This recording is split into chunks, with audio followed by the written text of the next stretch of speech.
नाजरीन अस्सलाम वालेकुम वरहमतुल्लाहि वबरकातुहू।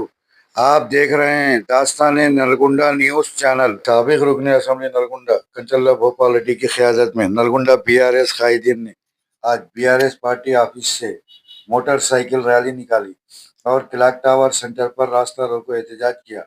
बाद अज़ां कंचल्ला भोपाल रेड्डी ने मुखातिब होते हुए कहा कि कांग्रेस हुकूमत कालेश्वरम प्रोजेक्ट पर सियासी खेल खेल रही है।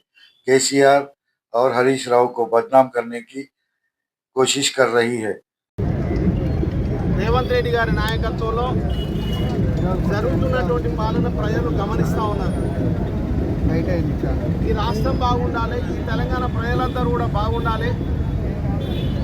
తెలంగాణ ఆంధ్ర పాలకుల చేతుల్లో నలిగిపోతున్నటువంటి సమయంలో తెలంగాణ వస్తేనే తెలంగాణ ప్రజలు బాగుపడతారు, తెలంగాణ ప్రాంతం అంతా బాగుపడతారు అని ఆలోచన చేసి ఆనాడు 14 సంవత్సరాలు పోరాటం చేసి ఢిల్లీలో ఉన్నటువంటి కాంగ్రెస్ పెద్దల మెడలు వంచి తెలంగాణ తెచ్చిన సాధించిన మరి గొప్ప వ్యక్తి కల్వకుంట్ల చంద్రశేఖరరావు గారు.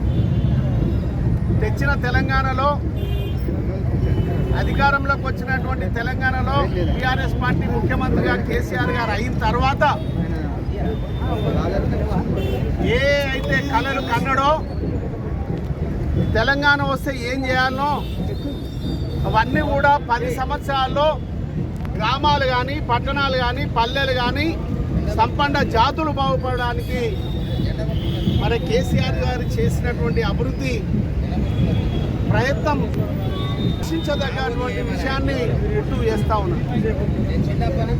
మరి తెలంగాణలో అన్నిటికన్నా ఇబ్బంది పడ్డటువంటి సమస్య కరెంటు, మరి అదేవిధంగా నీళ్లు, మరి అదేవిధంగా ఎన్నో రకాల ఇబ్బందులన్నీ కూడా దేశంలో నెంబర్ 1గా ఈ రాష్ట్రాన్ని తీర్చిదిద్దినటువంటి వ్యక్తి కేసీఆర్ని ఏదో రకమైనటువంటి అక్రమ కేసులో జైలు పంపాలనే ప్రయత్నం ఇవాళ కాంగ్రెస్ పార్టీ రేవంత్ రెడ్డి చేస్తున్నటువంటి సందర్భాన్ని గుర్తు చేస్తా ఉన్నారు. ఆ రోజే అన్నాడు కేసీఆర్ గారు, తెలంగాణలో టీఆర్ఎస్ పార్టీ ఉంటేనే తెలంగాణకు రక్షణ, టీఆర్ఎస్ పార్టీ కనుక బీఆర్ఎస్ పార్టీ అధికారం కోల్పోతే తెలంగాణ చాలా ఇబ్బందులు పడబోతుంది, తెలంగాణ రైతాంగం ఇబ్బందులు పడబోతా ఉన్నారు, తెలంగాణ ప్రజాస్వామ్యం ప్రజలు సంపన్న వర్గాలు ఇబ్బంది పడబోతుందని కేసీఆర్ గారు చెప్పిండ్రు. అదే ఇప్పుడు జరుగుతుందా జరుగుతలేదా ఒకసారి తెలంగాణ ప్రజలందరూ కూడా ఆలోచన చేయాల్సినటువంటి అవసరం ఉంది. సోదరులారా, ఆలోచన చేయండి. నీళ్ళకు కానీ కరెంటుకు కానీ పంట పొలాలకు కానీ అన్ని రకాల ఇబ్బందుల నుంచి బయటపడాలంటే మళ్ళీ కేసీఆర్ నాయకత్వమే ఉండాలి. ఈ తెలంగాణ రాష్ట్రానికి అండగా రక్షకుడిగా కేసీఆర్ గారు ఉండాల్సిందే. దాన్ని మీరు దృష్టిలో పెట్టుకొని రానున్న రోజుల్లో మరి కేసీఆర్ గారికి మద్దతుగా ఉండాల్సినటువంటి పరిస్థితులు ఆసన్నమైన అని కూడా ఒకసారి తెలియజేస్తా ఉన్నాను. విజ్ఞులు, మేధావులు ప్రతి ఒక్కరు కూడా ఆలోచన చేసి తెలంగాణలో